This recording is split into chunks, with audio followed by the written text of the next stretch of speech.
Qui est Fethullah Gülen et quelle est la dimension de l'existence des sinistres plans des organisations terroristes FETO? Fethullah Gülen eut pour objectif principal de saisir l'État en se présentant comme prédicateur et en 1965, il jeta les bases de son organisation illégale et commença une propagande d'agitation grâce à son magazine intitulé Sizinti.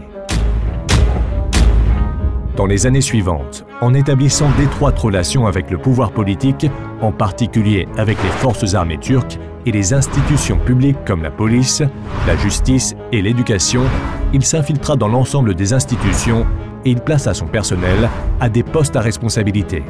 Il n'hésita point à dérober les questions des examens d'entrée des institutions afin de placer ses membres et d'y avoir la main. Les membres de l'organisation se dissimulèrent cachés en composant des équipes dans les établissements où ils furent employés et infiltrés. L'organisation FETO créa des chaînes de télévision et de radio dans le secteur médiatique. FETO publia des journaux quotidiens, des magazines hebdomadaires et des mensuels afin de parvenir à ses objectifs de propagation insidieuse. FETO créa des associations nationales et internationales, des fondations et des organisations non gouvernementales pour être efficace dans le monde des affaires. L'organisation terroriste guleniste FETO forma des cellules dans ses institutions étatiques, exerça une pression en ayant recours à des méthodes antidémocratiques et utilisa la violence et le mobbing contre tous ceux qui n'exécutèrent point leurs directives en appliquant une tyrannie absolue. En février 2014, cette organisation terroriste entreprit des actions illégales en utilisant son pouvoir dans la police et dans le système judiciaire contre le gouvernement.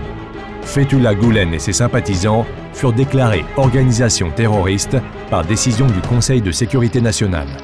Suite à cette décision, le gouvernement commença à lutter contre les membres de l'organisation terroriste, FETO légalement, restant conforme aux lois. Les enquêtes sur tous les fonctionnaires de l'État déterminant la relation avec l'organisation terroriste FETO furent conduites entre les années 2014 et 2016 et nombre de preuves furent recueillies au cours des enquêtes judiciaires.